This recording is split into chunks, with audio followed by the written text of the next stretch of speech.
podcast adalah bertujuan untuk membawa kesedaran dengan topik-topik yang menarik berkaitan dengan wanita.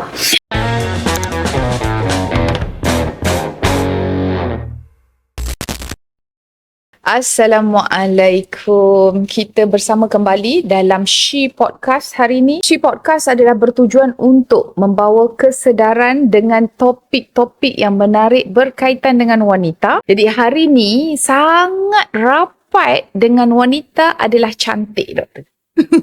Semua wanita suka kecantikan. Bila cerita tentang cantik, benda pertama yang kita nak adalah cantik yang sihat.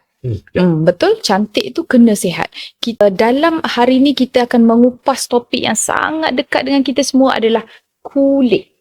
Dan kami bawakan khas untuk anda hari ni adalah pakar dermatologis daripada Hospital Pantai Batu Pahat, Dr. Lim Zi Hui. Jom kita berkenalan dengan Dr. Lim. Hai Dr. Lim, apa khabar Dr. Lim? Selamat petang, apa khabar? Khabar baik? Ya. Dah berapa lama Dr. Lim dekat Batu Pahat? Oh, actually saya berasal dari Batu Pahat. Oh, you orang Batu Pahat. Yeah, so I think 2005 saya pergi untuk belajar untuk medical college. Doktor belajar kat mana? Saya pergi Rusia. Russia. Yeah. Okey. Lepas tu ke mana doktor?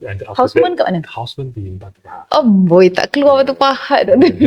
And then Emo ada pergi Ke? Kajang. Kajang. Hospital Muar ada juga. Hospital Muar. Hospital Muar memang banyak skin kan? Yes, yes.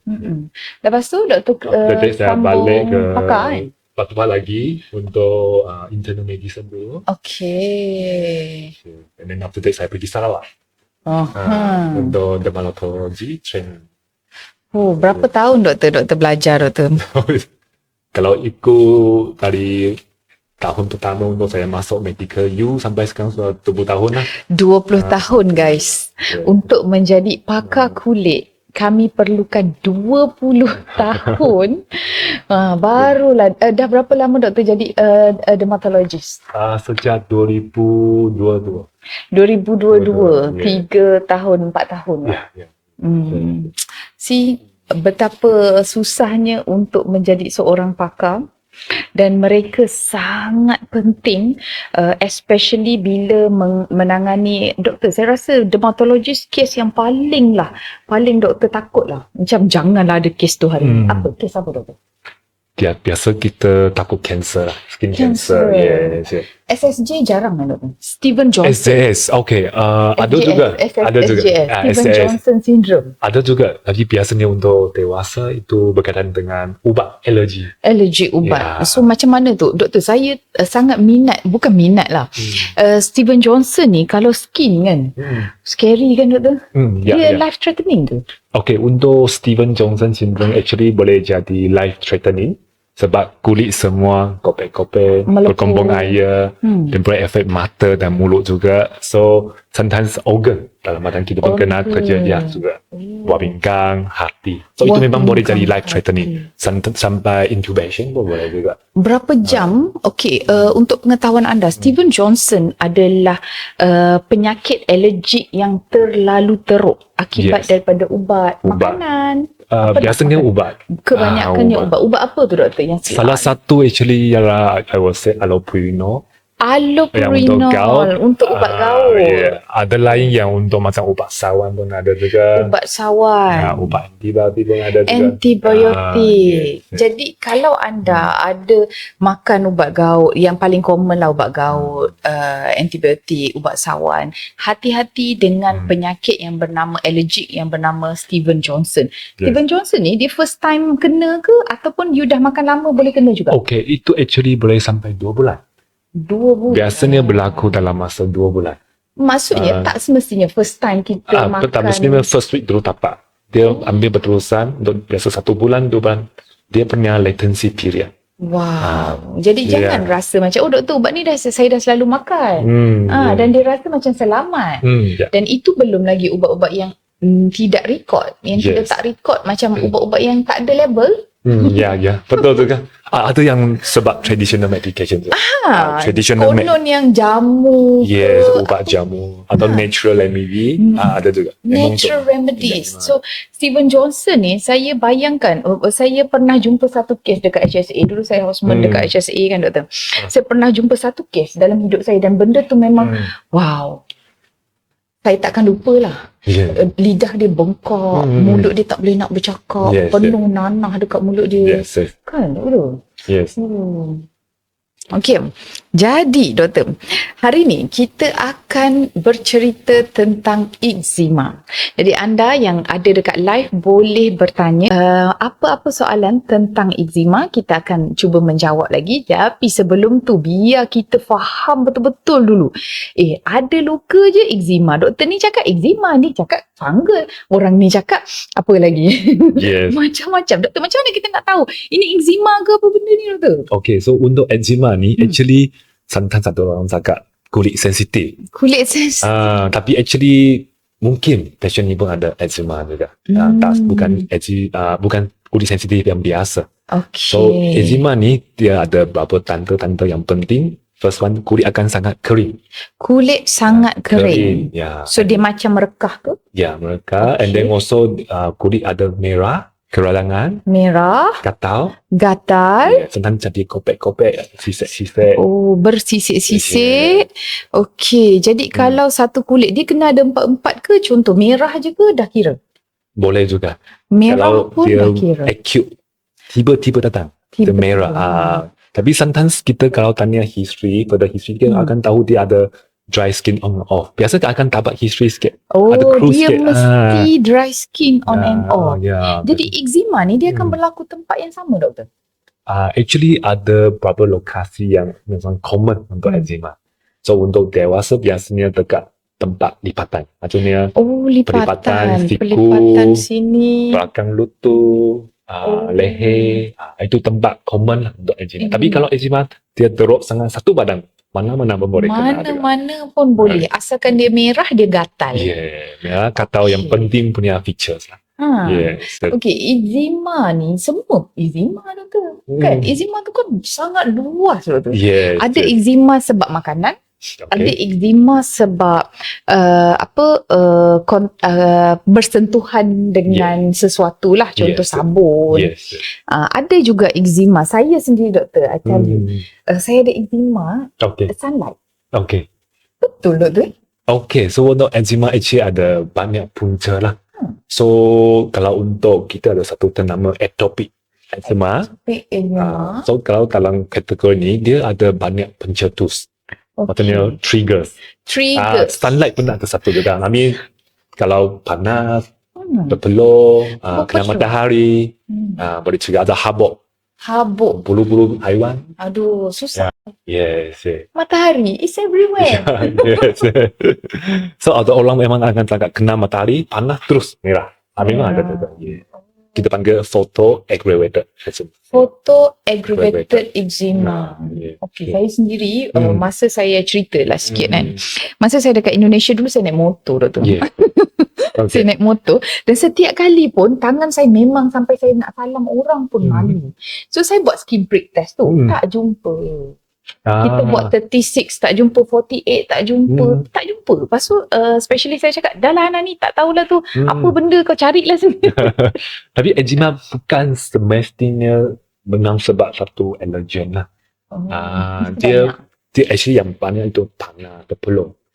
So biasa dalam symptoms you atau you punya cerita tu nampak satu pencetus, satu trigger. Tapi tak semestinya sebab makanan. Tak semestinya sebab habuk. Kadang emosi pun boleh. Emosi boleh. Stres belajar, stres exam pun boleh juga. Okey, jadi kalau anda kan tiba-tiba tengah belajar, tengah ada exam, tiba-tibalah jadilah menggaru-garu, gatal tu, it might be eczema. Jadi kalaulah kita ada kegatalan akibat daripada stres dan semuanya doktor, so nak kena makan ubat stres ke baru sembuh eczema kita? Tak juga. So yang kebanyakan pesakit yang ada stres, contoh yang datang ke klinik saya, ada yang murid-murid yang baru tengah exam. Memang tak cukup tidur, stress tu. So, I think dari segi kita yang boleh tolong dia mungkin parents lah. And also cikgu di sekolah. Tak semestinya kena makan ubat untuk macam stress ke atau psychiatry pun yang tak semestinya. Yes. And then also sometimes sebab eczema ni affect dia punya confidence lah. Dia pun stress lagi tu, confidence dia. So sometimes memang perlu makan ubat lah. Ubat yang untuk eczema. Ada ubat untuk eczema tu? Ada berapa. So biasanya untuk rawatan eczema kita start dari basic untuk sapu dulu. Sapu moisturizer, pelembab. Pakai sabun yang jangan yang pakai yang terlalu keras, sabun yang gentle. Fragrance free. Ini saya kena sebut doktor sebab kan orang bila dia gatal dia ingat itu kuman tau. So dia belilah sabun-sabun yang alkohol antibakteria punya. Betul. Tak boleh sebut mention tau. Jadi dia pakai tu tiba-tiba datang doktor lagi merah. Yes. Ada juga. Tentang sebab kalau ada body wash, ada body shampoo yang khas untuk bunuh bakteria ke, dia jadi kulit lagi kering. Yes. Jadi bagi anda yang berkulit merah, berkulit sensitif, pastikan anda memilih sabun yang macam mana doktor? Kita nak pilih sabun tu yang macam mana doktor? Okay, untuk sabun actually biasa saya akan beritahu pesakit kita cari sabun yang ada tulis untuk sensitive skin, untuk dry skin. Atau dalam kandungan ada tulis untuk ada ceramide, boleh rehydrate the skin. Ke tak payah pakai sabun je doktor? Actually ada je macam patient saya, doktor saya takut lah nak pakai sabun. Yes. So, kalau pakai air biasa saja, sometimes kita kurang satu benda apa tu? Sebab kalau ada body wash, ada yang gentle punya, dia boleh rehydrate the skin. Dia dalam kandungan memang ada untuk macam ceramide, ada fatty acid. Itu yang boleh untuk melembabkan. So key point nombor 1 untuk kes-kes eczema ni adalah lembab. Betul. Lembab, yes. So sebenarnya kita ni asyik kena eczema ni sebab kita kering. Okay, so eczema ni disebabkan beberapa faktor lah. Okay, so faktor pertama itu kita panggil skin barrier. Skin barrier breakdown. Maksudnya perlindungan kulit jadi lemah. Perlindungan kulit jadi lemah. So, kenapa doktor jadi lemah? Senang menghilangkan itu lembab. Kenapa lemah? Sebab kita ada satu faktor nama dia filaggrin. Biasanya dalam kulit kita.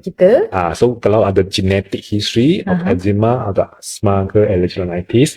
Asma, eczema dengan allergic rhinitis. So orang-orang yang ada asma sebenarnya kulit dia boleh jadi kulit macam sensitif sikit, kering sikit. Sebab kurangkan satu bahan nama filaggrin. Itu boleh ukur ke doktor filaggrin? Actually tak juga So dia macam structure punya kurang satu bahan tu. So kulit senang lose moisture. So doktor kalau kita beli shampoo-shampoo yang ada filaggrin tu okey? Ada. Shampoo yang atau moisturizer yang ada ceramide dia boleh repair. Contohnya sebab lipid kurang. Faham sebab dalam kulit kita ada lipid untuk protection, untuk prevent water loss. Macam lemah. Okay, so kita first, anda semua sekarang ni pergi check balik dekat bilik mandi sana, kita punya shampoo tu ada ke tak ceramide? Ke dia ada nama lain dalam? Actually ada berapa itu kandungan yang boleh help hydration lah. Yes. Salah satu ialah ini sebab saya nampak dalam market itu market memang tulis ni banyak ceramide kan. So lepas ni kita cari ceramide tahu guys. Market memang. Okay, so sekarang ni doktor, sama ada penyakit kulit ni kan, saya kan selalu jumpa doktor dekat klinik saya kan, semua benda dia panggil eczema. Dan semua benda pakai steroid. Dia dah jumpa kita tu, dia dah beli dah krim dekat luar kan.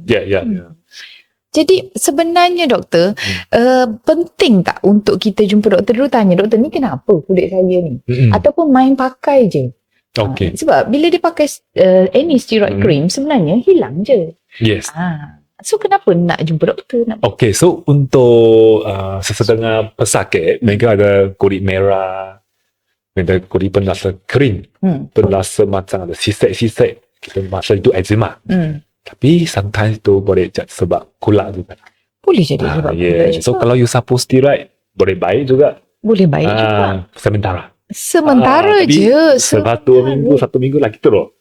Sebab kita pakai steroid itu boleh kurang keratangan kulit. Okay. So fungus nampak okay sudah. Tapi actually dia akan spread lagi. Merebak. Dia boleh lagi dalam sebab dia immunosuppressant. So jadi, dia lagi merebak. Penetration tu lagi dalam. Especially doktor, kalau jenis yang mites ataupun yang jenis yang macam apa yang kutu apa ni? Macam bedbug. Ataupun scabies. Yes. Itu lagilah penetration dia lebih deep. Okay, so untuk contoh lah, scabies ke bedbugs. Topical steroid actually boleh tolong untuk symptomatic treatment. Kurang gatal. Tapi kita masih kena cari root cause. Masih kena cari rawatan yang sebenarnya untuk penyakit itu. So doktor, kalau lah contoh kita pakai steroid dah sembuh. So kita biar je lah doktor.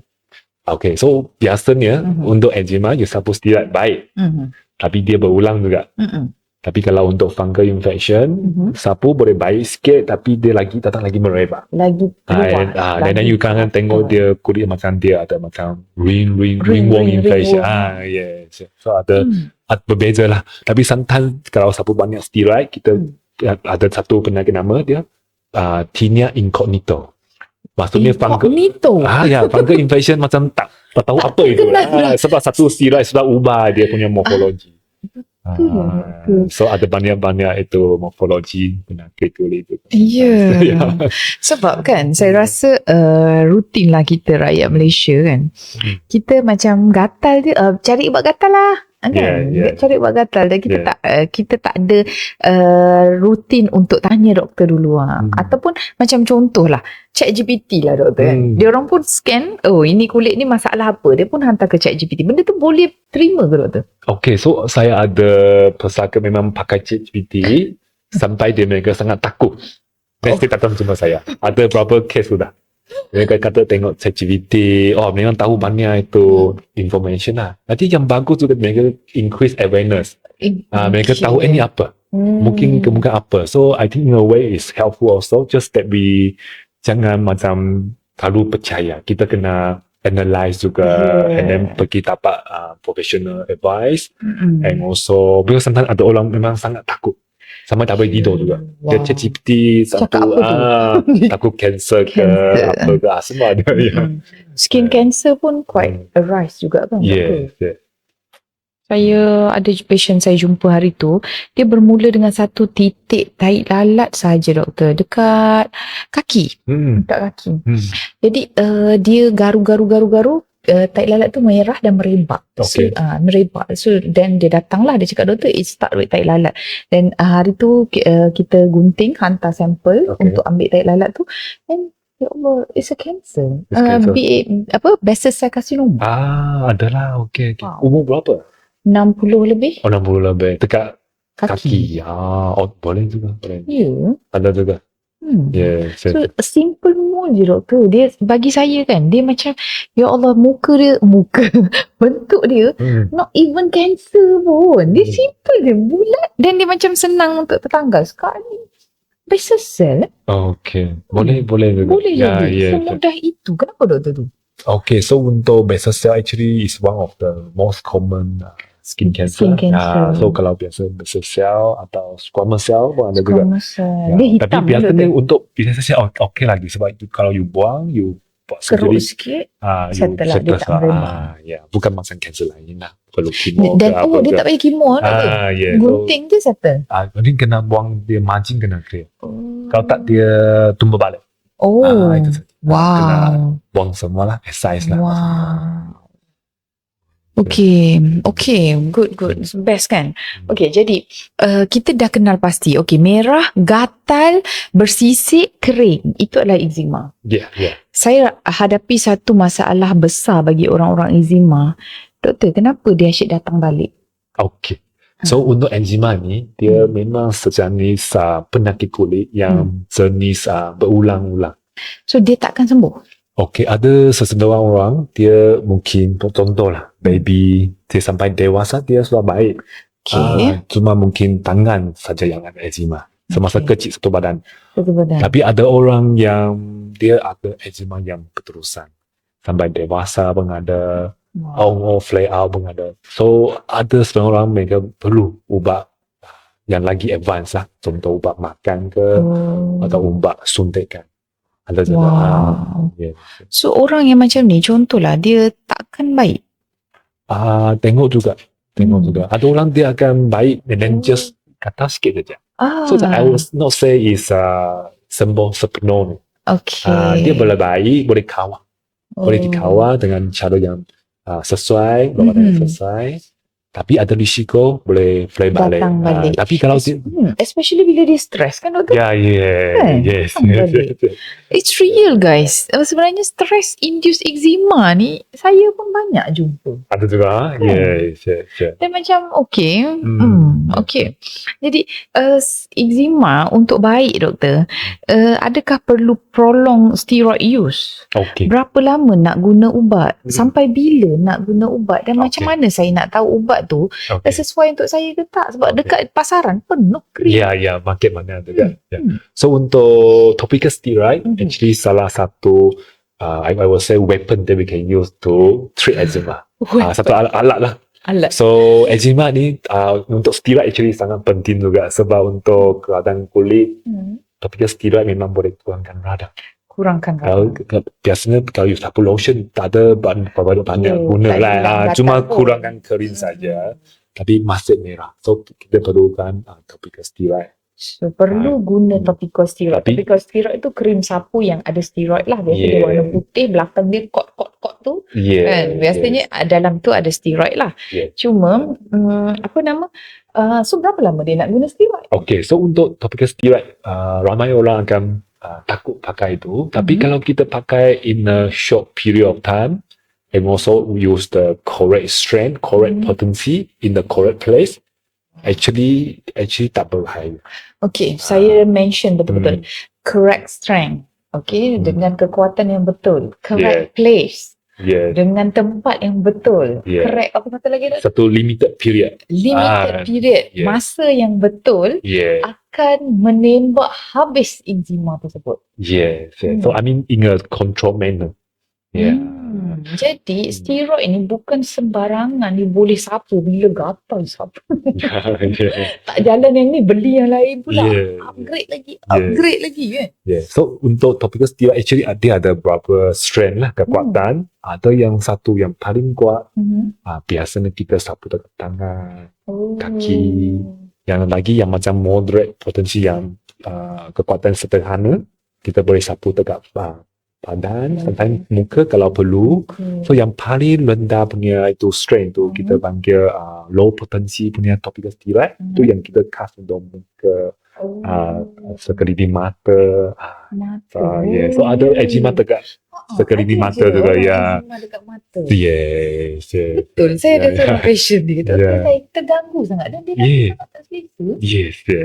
Kita tengok tak nampak pun apa benda lah yang dia kata. Dia dah rasa katau kering sikit lah. Memang ada. Dan kita pun ada ubat sapu yang bukan steroid. Yang boleh kurangkan radang macam topical steroid. Ada juga. Saya pun banyak dah tengok kan. Dia tulis kat situ non-steroid cream dan banyak je. So bila kita nak pilih yang steroid dengan non-steroid ni doktor? Okay, so yang saya mention tu actually nama dia tacrolimus. Nama dia Protopic. So dia actually belong to non-steroid, and then dia actually kalau medical dan panggil calcineurin inhibitors. Dia replace kan topical steroid. Tapi mahal sikit lah. Mahal lah. Kalau satu tetap 15 gram ke 100 lah. 15 gram besar ni berapa ringgit tu? 100 lebih. So ini untuk khas untuk sensitif area. Yang bukan steroid boleh sapu lama sikit, boleh kawal. Sebab kalau kita selalu pakai steroid dekat muka pun takut kulit nipis, jadi sensitif. So sometimes ada ubat yang tu boleh menolong. Jadi bila kita cerita pasal krim kan, sebenarnya luas je ilmu. Bukan sembarangan krim kita boleh letak di sebarangan tempat. Which is kalau sebenarnya tangan, lain krim dia. Dekat atas ni lain krim dia. Pipi lain, mata lain. Lain juga Bukan cuma main letak je. Okay. Seronok tak kita bercerita tentang eczema ni? Sebab apa doktor? Saya rasa kan mestilah antara kita once in life mesti kan ada eczema. Gatal lah. Semualah kita panggil eczema. Okay. Kita nak cerita pula. Bila eczema ni perlu cari doktor? Okay. So untuk eczema ni, untuk yang macam gatal sikit saja dekat leher, dekat siku, senang kita boleh sapu ubat saja. Biasanya topical steroid boleh pakai untuk 2 minggu, and then kita kurangkan dia frequency. Maksudnya awal-awal mungkin 2 kali sehari, and then kita nampak okey, kita turunkan 1 kali sehari. Tapi kalau nampak macam kulit start bernanah, sangat merebak satu badan, and also demam, menggigil, itu tanda-tanda perlu antibiotik atau cekanan kuman sudah serius. So perlu jumpa doktor juga. Tapi kalau untuk biasa-biasanya yang eczema sikit saja boleh sapu ubat dulu di rumah. So itu selalu saya beritahu saya punya pesakit lah. Memang eczema ni flare lah. So memang kena ada satu cara lah untuk mereka kawal eczema. Jadi patient-patient yang anda memang dah tahu dah, doktor cakap okay, this is eczema, so it's time to start understand your body. Maksudnya okay, aku ada eczema ni dekat sini, nombor 1 kena tahu dulu apa faktor trigger dia, kan. Apa yang trigger, makanan ke, sabun ke, stres ke, apa benda. So you know, oh ini trigger, saya di-trigger oleh kucing, contohlah, bulu kucing. So okay, saya di-trigger oleh bulu kucing, jadi kita elakkan bulu kucing supaya tak naik flare, betul tak? Jadi kena juga. So then startlah ubat-ubat yang biasa je dulu. Tak baik-baik, then time to find a doctor. Betul. Kalau dia merebak, and then also serius tak boleh tidur. Dia ada juga doktor, orang cakap darah kotor. Okay. Betul, Melayu ni doktor, saya ni sini gatal, lepas sembuh sini, naik sini, lepas sembuh sini. Darah saya kotor lah doktor. Apa? Betul ke related eczema ni dengan darah kotor? Okay, so untuk kalau ada orang cakap darah kotor ke, I would say biasanya eczema ni bukan sebab darah kotor. Tolong ambil highlight situ. Eczema bukan sebab darah kotor. Tapi kalau pesakit ni ada masalah hati ke, masalah buah pinggang, saya akan cek darah untuk dia juga. Sebab kalau hati radang, dia punya bilirubin naik juga, dan jadi kulit gatal. Atau buah pinggang rosak, urea tinggi, kulit pun gatal juga. So kita akan cek blood juga. Cek darah juga. Jadi kalau kita cakap, ramai je yang jumpa saya, doktor, saya ni asyik gatal je, saya nak cek darah lah, takut-takut darah saya kotor. Jadi sebenarnya kita cek untuk hati, buah pinggang, darah merah untuk tengok kuman juga kan. So sebenarnya kita basic cakap, tak ada masalah ni. So sebenarnya tak ada istilah tak semestinya darah kotor lah. Jadi dia adalah lesion yang naik kat kulit tu. Okay, so seronok tak first kita punya cerita tentang eczema kali ni. So kita dah ada satu pengertian bahawa eczema ni boleh meluas ni doktor. Macam contoh sebelum ni kat sini, lepas tu naik lagi. Okay, boleh. Boleh spread to other area, and also sometimes sebab dia immune reaction, immune. Sebab eczema ada skin barrier, breakdown nanti disangka, and then also overactive immune system. And then salah satu lagi pencetus dari persekitaran tadilah yang kita cakap. So infection pun boleh trigger juga kalau ada infection. Kalau kulit ada masalah bacterial infection, dia boleh jadi merebak. Sebab eczema flare tu. So macam mana tu skin lesion ni bagi saya dia susah nak baik kan doktor? Boleh kawal. Dia bukan macam darah tinggi kan, you makan ubat terus control, right? Senang cerita, right? Ini eczema ni dia banyak faktor, boleh berulang-ulang. Saya pun putus asa kalau macam-macam. So sometimes I tell them there are option, ada ubat makan yang boleh lagi efektif untuk kawal keadaan kulitnya. Tapi kena makan ubat, kena cek darah untuk monitor kesan sampingan. Okay, ada satu kes lah. dia eczema yang teruk sehingga berubah kulit dia menjadi psoriasis. Betul ke doktor? Yang bersisik tu.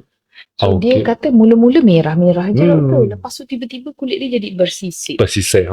Ada eczema kalau dia sangat kronik ya, so lama, berapa tahun, dia kan jadi tebal.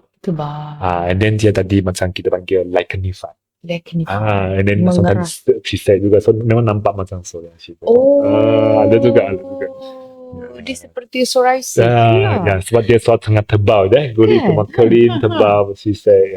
Dan sebenarnya bukan pun. Bukan. Psoriasis biasanya dia datang dia sendiri. Without eczema trigger dulu. Okay. Tapi saya ada nampak ada pesakit ada psoriasis, lepas bagi ubat dia sometimes ada macam kita panggil paratoxical reaction. Dia ada ada eczema juga tengah-tengah. Maksudnya tempat lain psoriasis tapi kita bagi ubat dia ada hanya eczema. Mungkin ada juga. Kesiannya. Eczema. Eczema ni dia merah. Psoriasis ni dia yang bersisik. Kalau awak tengok kulit tu dia jadi putih, dia jadi tumpuk-tumpuk putih kan. Dan psoriasis gatal ke doktor? Gatal juga. Gatal juga. Tapi cuma eczema ni biasanya kalau you nampak dia border dia less well defined. Okay. Itu apa tu doktor? Okay, maksudnya dia tak boleh ikut dia punya border dia. Kalau psoriasis nampak dia well defined. Maksudnya dia nampak satu plot satu. Eczema dia macam dia macam tak tahu mana tepi, mana hujung. Tepi betul. Satu cara you boleh identify lah. Please ambil nota, sila ambil nota. Okay, sebab eczema dengan psoriasis treatment dia sangat berbeza kan doktor? Untuk kalau psoriasis I will say kita kalau boleh jangan pakai ubat, makan steroid. Sebab dia kalau makan ubat steroid, kalau kita stop, sometimes dia boleh cause lagi teruk psoriasis tu. And then jadi pustular psoriasis. So maksudnya tadi plaque psoriasis jadi pustular psoriasis. So untuk itu kita memang kena berhati-hati lah. Walaupun you bagi steroid, makan punya untuk psoriasis itu baik-baik. Tapi dia akan ada risiko yang lagi teruk. Jadi jahat dia. Sebab tu saya cakap skin lesion ni korang jangan main-main. Korang jangan simply ni eczema ni, semua korang pantai eczema, lepas tu makan ubat suka-suka hati. Last pergi ambil ubat yang ada ubat sensei lah. Ubat sensei tu apa doktor? Patient saya selalu, doktor saya dah pergi ambil ubat sensei. Ubat sensei tu apa doktor? Okay, ubat sensei ni dia rasa mungkin dalam ada herbs ke traditional ubat jamu semua kan. So ada mungkin dalam ada steroid tu kan. Sebab you nampak kenapa sebab baik. So biasanya ada steroid juga. Tapi kita tak tahu lah dia ada steroid ke tak, sebab dia takkan tahu apa benda kat dalam tu kan. Jadi penggunaan steroid satu kan, semua lesion kita tak boleh pukul rata itu eczema. Okay, you kena kenal pasti dulu. Okay, dia ni fungal ke, psoriasis ke, eczema ke, apa lagi? Apa lagi? Atau sebab infection juga lah. Infection, macam cellulitis. Yes.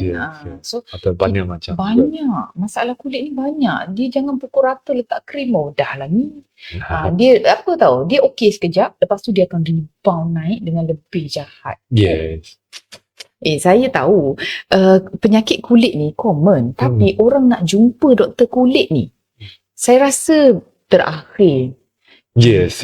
So biasa pesakit akan try beri ubat dulu. Sebab sikit-sikit saja. Mereka beri ubat dah sama try dulu. Macam mana you punya challenge doktor? Macam mana you nak handle? Orang dah rosak dah. Dia dah pakai steroid dah banyak dah ni. Macam mana? Biasanya doktor buat macam mana tu? Okay, so kalau contoh ada yang untuk pesakit yang ada fungal infection, mereka memberi ubat steroid untuk sapu. So biasanya kalau dia datang ke saya klinik, saya akan check dulu, tengok dia bentuk macam mana itu kulit itu, and then sometimes saya ambil scraping sikit untuk cek kulang, untuk tengok korek culture tu. Yes. Dan saya biasa kalau teruk saya start ubat makan juga untuk fungal. So biasa orang takut cost lah doktor. Skin kan mahal kan. Saya rasa ubat mahal lah. Ubat yang mahal lah. So sometimes kita kena tengok macam mana kita tolong dia. Yes. Betul lah. Ubat sekali jumpa kan. Bukan lah. Maksudnya dah lah kena pakai emollient, pelembab. Yes. Lepas tu kena pakai. Yes, betul. Banyak macam-macam produk. Yeah. Ya. Biasanya kalau you pakai selapis memang tak jadi doktor. Kalau untuk lotion, melembab actually setiap 6 jam kena pakai. Ya. Atau pagi, at least pagi ke malam. Ya. So, kita kena cari satu moisturizer yang kita boleh afford, boleh pakai.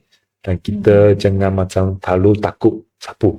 Sama-sama mahal, right? Mahal. Sapu sikit saja. So, kita akan cari satu lotion yang dia memang untuk sesuai untuk kita.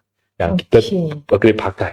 Aquascreen kan murah doktor. Yes. Tapi semua pun dia pakai sakit tak 2 tak. Aquascreen okey tak doktor? Aquascreen pun okey tu.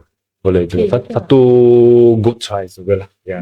Cuma kalau you mau cari lagi advance punya teknologi pun ada. Ya, sekarang ya. Aquascreen tu macam dah zaman dulu sangat dah. Itu yang blend in more yang kita bagi. Just macam memang more basic. Oh, basic. But you also good. Ya. But especially kalau you satu badan kena sapu. Kalau you beri moisturizer, satu tube sudah 100. Ya. Satu tak tu baru 20, 10. Ya, itu. Yes. So, okey lah untuk long term use. Jadi you tak adalah terbeban dengan cost. Yes. Okay. Jadi kalau jenis eczema yang meluas satu badan, sebenarnya cost efektif dalam treatment penting doktor. Yes. Also kalau satu badan kita memang susah mau sapu ubat, so kita biasanya bagi ubat makan juga. Ubat makan. Ya. Betul. So terlalu banyak tempat sapu. Itulah. Jadi so itu kita dah tahu dah. Ini eczema tak boleh, ini tak boleh, ini tak boleh, ini nak cari krim macam mana. Ada tak doktor satu krim yang menyelesaikan semua benda? Dialah pelembab, dialah anti fung apa benda? Itu saya nampak dalam pasaran adalah dia ada steroid, dia ada fungal, ada antibakteria lah. Saya macam boleh buat krim macam ni. Ya, memang saya nampak ada macam itu. Saya tak pernah try lah. Ya, lalu juga, yes. So, for me, I think kalau ada eczema, yang paling penting tu, kita pakai pelembab. After shower dengan gentle cleanser, pakai pelembab dalam 3 minit. After shower. Kenapa after shower doktor? So, after shower, kita punya kulit actually cepat hilangkan itu lembab. Menyerap lembab. Ya, kita punya moisture akan lose lagi cepat selepas shower. So kita kena lock in moisture. Cepat-cepat. Setelah 3 minit sapu lotion. 3 minit guys. Lock please. In moisture. Tag 3 minit lepas mandi wajib pakai moisturizer. Yeah. So, ini especially untuk orang ada kulit sensitif, kulit yang ada eczema, kering. And also mandi jangan pakai air terlalu panas. Pakai air yang suam. Selalu je pakai air panas. So sebenarnya mandi air panas ke sejuk lebih baik doktor? Actually kena tengah-tengah. Air suam. Terlalu panas tak boleh. Terlalu sejuk tak boleh. Also tak boleh terlalu panjang mandi. Tak boleh lama sangat. Habis tu berendam dalam bathtub lagi. Ya. So itu lagi ada orang memang selepas swimming ke bathtub ada lagi kulit kering. Lagi kulit kering. Jadi korang kalau mandi bathtub tu sila sapu. Tapi kan orang kan mandi bathtub kan letak macam susu lah apalah. Itu okey ke? Kalau actually ada satu bath oil, dia memang khas untuk bathtub. Ada juga untuk orang eczema, dia body wash tapi dia oil, minyak. So dia tak dalam bathtub. And then you just rendam dalam, dia kulit mandi pakai itu. Jadi okey. Kulit kurang kering, tapi dia minyak lah. And then also bunuh bakteria juga. Ada juga. Ada bunuh bakteria. Minyak. Bath oil. Tapi yang penting keyword itu jangan mandi baru lama. Jangan mandi lama, okey? Jangan mandi dalam 10 minit lah. 10 minit. Tak adalah itu. Ada orang mandi 2 minit. Saya tak tahu. Okey. Jadi, satu perkara yang saya rasa topik yang paling best lah sekarang. Perdebatan antara nak makan sunblock tu lah. Pakai sunblock. Sunblock ni doktor, perlu ke nak pakai sunblock? Okay, so untuk sunblock I will say it's really the best gift that we can have. Okay, ulang balik doktor. The sunblock best gift that we can have. Kita tak payah makan ubat macam-macam remedy ke atau produk-produk yang macam sangat mahal untuk anti-aging. Kita pakai sunblock every day. Kita nampak muda. Saya betul lah doktor. Saya nak tanya doktor umur berapa? 40. Tengok. You see, tolong tengok skin doktor. Okay. Sangat cantik. Okay, mesti sebab sunblock. Do you wear Adalah sunblock saya ada pakai every day? every day. Sunblock, okay, doktor cakap sunblock is the best gift. Sebab kita tak payah makan, kita apply je. Ya, Tapi ada je orang cakap sunblock ni macam ni lah, macam ni lah. Macam mana tu doktor? Macam mana saya nak pilih sunblock yang betul? okay. So untuk sunblock, kalau untuk orang yang ada eczema, kita biasanya kita boleh cari sunblock yang tulis macam dia mineral base Mineral base. for sensitive skin. For sensitive skin. Sebab kalau mineral base tu dia kurang iritasi. Okay. Sebab sunblock ada dua jenis. Okay. Satu chemical sunblock, Okay. satu yang mineral base sunblock. Okay, balik check masing-masing. Yeah. Sunblock awak mineral base ke chemical base? Macam mana nak tahu doktor? Saya So, pun kalau tak mineral pernah dia akan tulis zinc oxide nasib atau baik. titanium oxide. Saya punya zinc oxide doktor. Ya. So biasanya akan Mahal tulis sikit kan? Kalau sunblock yang biasanya we 100 compare lah. with price ke? Maksudnya, okay, boleh tak kalau saya cakap, okay, sunblock yang murah tu chemical base, Probably yang mahal tu mineral base. Tapi sometimes ada both jugalah. Cuma kita kena tulis cari tu keyword untuk sensitive skin. Okay. Yang kurang iritasi. Faham. Dan khas untuk muka. Khas untuk muka. Tapi kan anak saya pakai sunblock satu badan tu. Tengok mak saya. Sebab apa? Tak tahulah. Sebab saya rasa dia orang budak kan. Betul ke doktor nak kena pakai sunblock sejak kecil ni? Ada juga. Actually kita for children kita pun boleh cadang untuk sunblock juga. Saya tak tahulah, saya dengar kat mana. Lepas tu dia cakap, oh, I pakaikan sunblock anak I dari kecil. So saya pun ikut je lah. Betul ke doktor? Boleh, Bagus boleh, lah. boleh. Okay. Tak boleh. Sunblock ni kalau kita pakai lama-lama pun tak ada efek pun. Tak ada. Cuma dia untuk help prevent aging. Kurangkan semua macam wrinkles, fine lines ke, atau kita punya pigmentation. Pigmentation tu kita panggil dia macam jeragat. Betul? Ya. Sebab jeragat. okay. Jadi sebab itulah saya cakap sunblock ni berapa minit sekali kita nak apply? Sepatutnya actually setiap 4 jam. Setiap 5 jam. Ya. Bukan sekali saja pakai satu hari. Ya. 4 jam nak kena apply balik.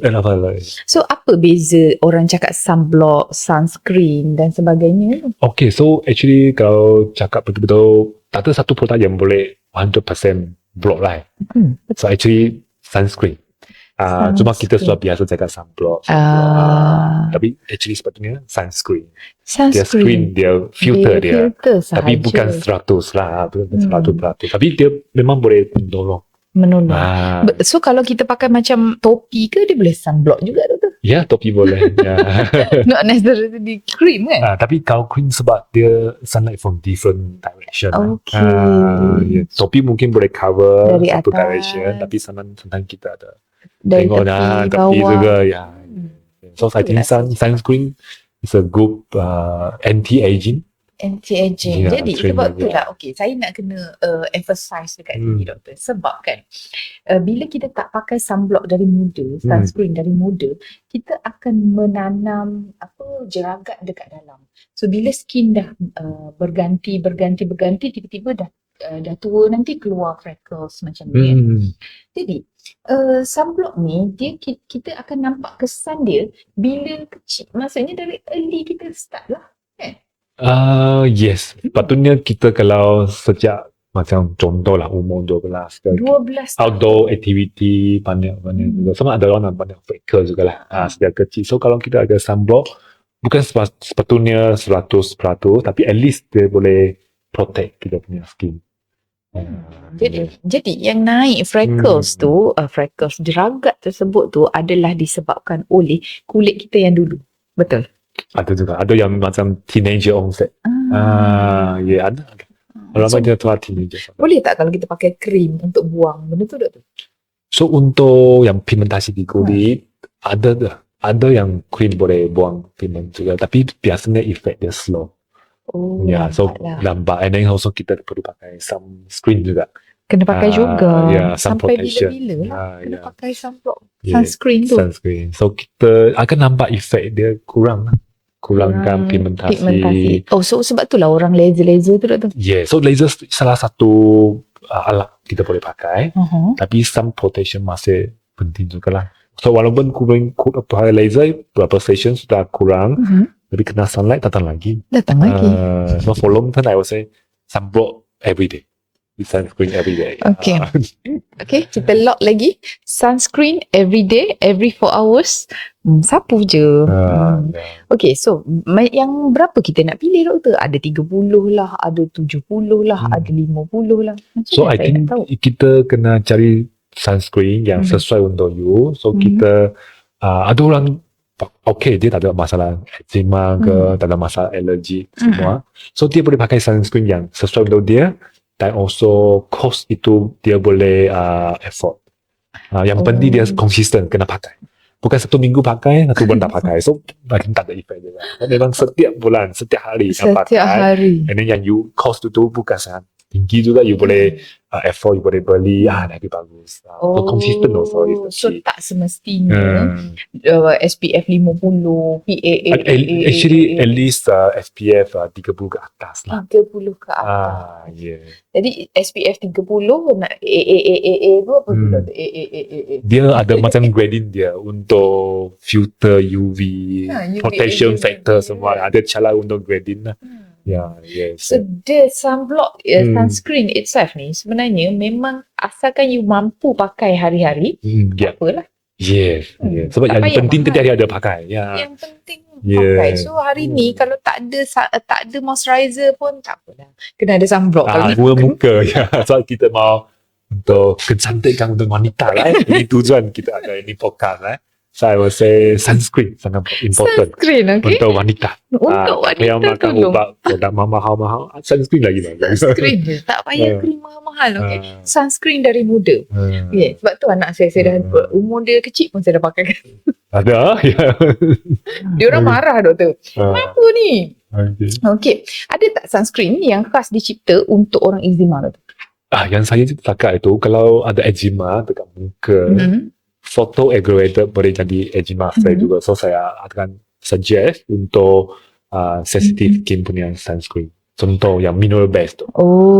Sebab kalau ada chemical dia sebab kena chemical absorption dalam kulit. So kita kena ada iritasi sikit.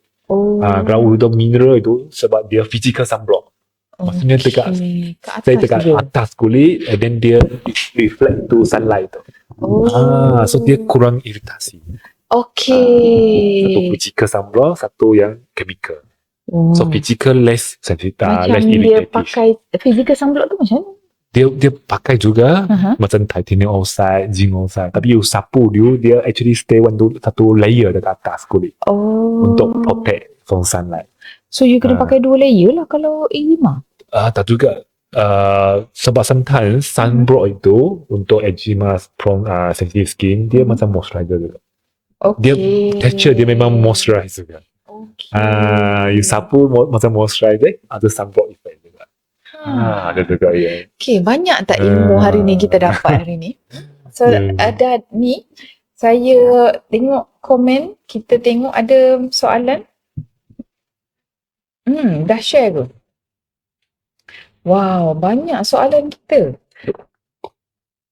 Saya rasa seronok sebab kita bercerita tentang sesuatu yang sangat dekat lah.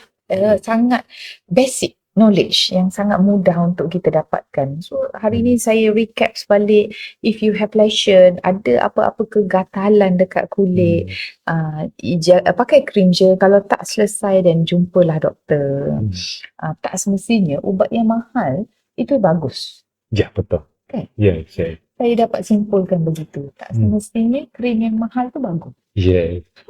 Contoh yang pentingnya cari perawatan yang sesuai. Yang produk yang sesuai untuk you, tak ada iritasi. Betul. Okay. So, ini kita soalan daripada Hospital Pantai Facebook. Dia ada tanya, body wash apa yang sesuai untuk bayi 1 tahun eczema? Wow. Okay. So untuk baby yang Baby umur 1 eczema. tahun, body wash memang ada juga. Mm-mm. So Dia tanya nak beli apa ni doktor? okay, so contohlah saya bagi satu hint lah. You pergi Watson, you cari satu body wash yang cakap sama juga gentle for sensitive skin. Budak tak boleh boleh pakai, kami tak budak boleh pun boleh sebut pakai. brand. Umur baby siapa pakai. And then fragrance free. Tak ada fragrance. Fragrance free, Gentle for gentle skin. for skin, For dry and sensitive skin. dry and sensitive skin. Ya, mungkin ada seramai. Mungkin ada seramai. Cuba cari. Doktor suruh cari yang tu Jadi kami tak boleh mention produk. Okay, jadi awak pergi je dekat Watson dan bacalah ingredient. Jangan orang cakap ni awak pun ni. Awak boleh try and error sebab sometimes kita pakai ni orang lain cakap okey kita pakai, anak kita tak okey. Yes. Okey doktor, lepas tu kan bila kita pakaikan body wash yang begitu, berapa lama dia akan baik? Okay, so untuk body wash ini actually secara long term skincare. So untuk supaya dia kurang cepat kering, and then also kulit jadi lagi lembab.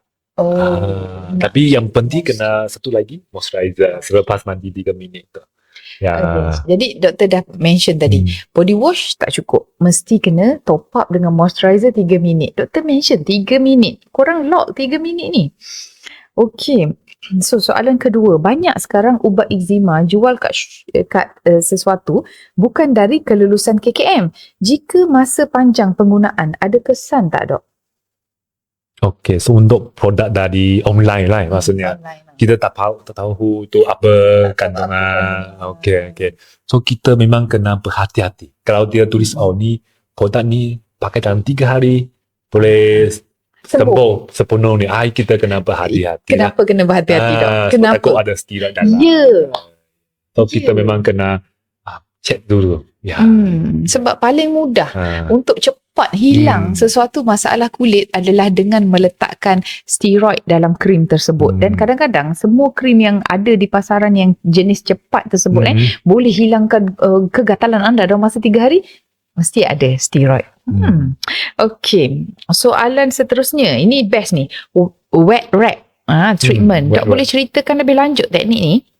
Okay. So untuk wet wrap ni, saya memang ada suggest lah budak-budak yang kecil yang mereka sangat gatal dekat kaki atau kering atau tangan. So satu badan mereka memang sangat mengkaru. So sangat kering. So wet wrap memang satu cara lah untuk kita bantu pesakit itu supaya dia malang tu dia kurang gatal. And also itu lembab itu lagi moisture, lagi lock in moisture. Tak begitu water loss lagi cepat. Okay, wet wrap ni adalah, okay doktor ceritalah sikit wet wrap ni apa? So wet wrap ni kita actually ada beberapa cara buat lah.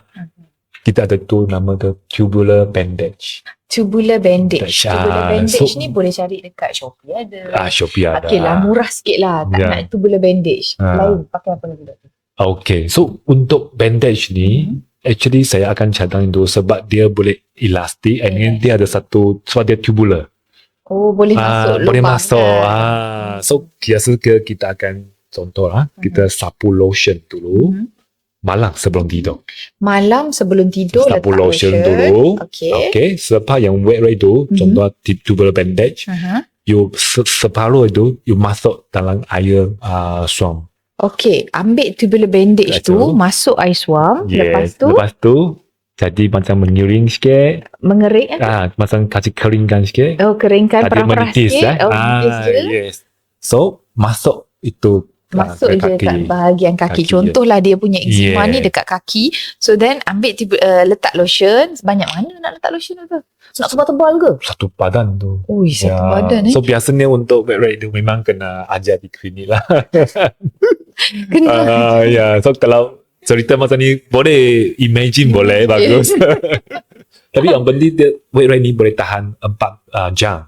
6 jam. Kalau dia untuk malang masa tidur. Okay. So dia at least ada 2 layer. Sebab tadi saya cakap satu layer yang basah lah. And then you keringkan sikit. So inner layer dia basah. Outer layer kering. So you pakai tu dekat tangan, kaki boleh. So pasang je semua. Jadi Yes. bila anak menggaru pun atas. Atas. And then dia akan lock in moisture. Dan dia lock moisture. Yeah, So scratch effect akan berkurang. yeah, and then also perhilangan tu pelembab tak begitu cepat tu. Sebab dia moisture dalam Dalam. yeah. Tambah-tambah orang yang tidur guna aircon tu kan doktor? Yes. Sebab kalau kita sapu lotion saja, sometimes dalam 2 jam sudah kering. So tujuan wet untuk macam bagi dia long lasting effect sikit. Long-lasting effect. Untuk hydration.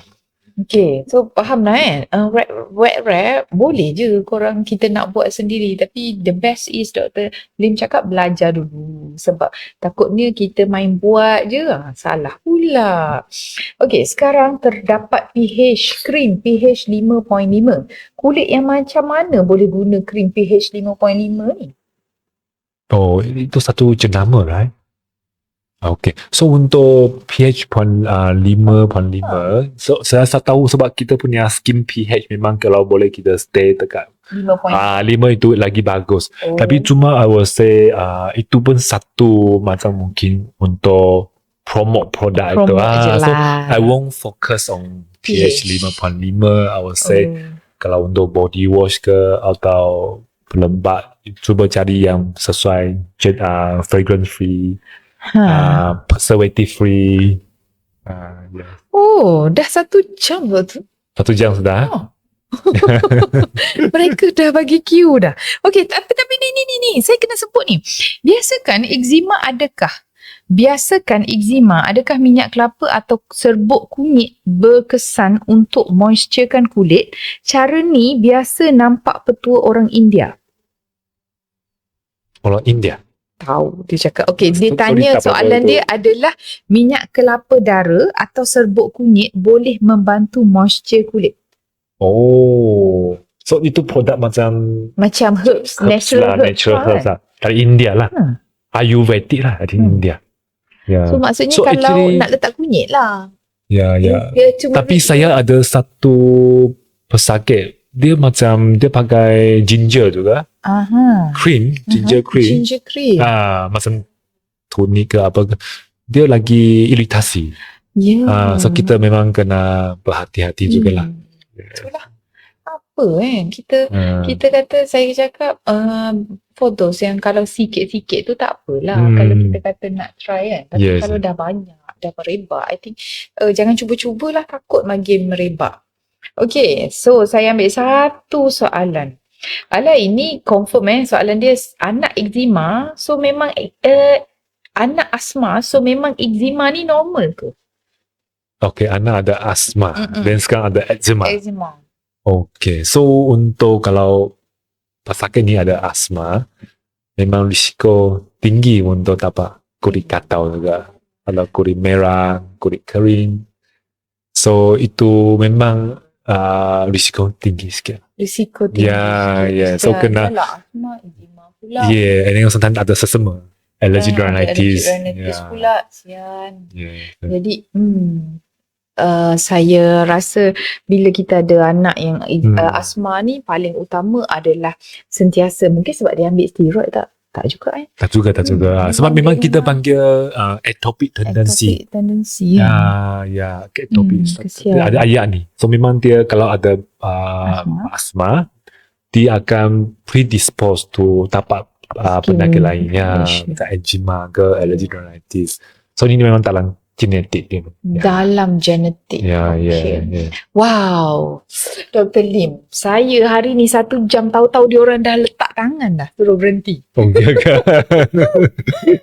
Sebab kita rasa macam seronok. Harap boleh membantu. Bagi awareness untuk kita semua faham bahawa okay, apa itu eczema dan bagaimana menangani eczema. Saya rasa this 1 hour kita spend hari ni, thank you untuk anda yang spend hari ni 1 jam. Saya rasa sangat informatif dan sangat penting untuk kita tahu. Dan kadang-kadang kita sebagai ibu, sebagai wanita, kita ikut-ikut orang je. Dan hari ni kita bawa pakar untuk memberitahu, berkongsi informasi yang penting. Jenama tidak penting, harga tidak penting. Yang penting belajar untuk baca konten dan mesti kena faham cara untuk merawat eczema dengan betul. Wow, saya tak boleh terus, banyak je soalan yang masuk tapi saya tak boleh meneruskan lagi. Dan saya rasa kalau ada soalan lebih boleh visit Dr. Lim kat mana, Doktor? Saya ada kat itu Pantai Hospital Batu Pahat. Kat tingkat berapa, Doktor? Ground floor. Ground floor. Dekat Jadi kaunter, ya. kalau ada eczema yang tak sudah, awak pun nak tahu ini eczema ke, kanser ke, apa benda, pergi cari Dr. Lim dan bincang dengan dia. Dia akan plankan treatment dan sebagainya. Saya rasa itu lebih baik daripada try and error. Betul tak? Yes. Okey, itu sahaja untuk podcast hari ini. Saya harap membantu, dan bagi anda yang sedang mengalami masalah kulit, yang sedang berjuang untuk scratch effect, saya memang tahu betapa iritasinya kegatalan itu. Okey, jadi itu saja untuk hari ini. Terima kasih untuk perhatian anda. Jumpa lagi. Assalamualaikum. Selamat petang. Bye.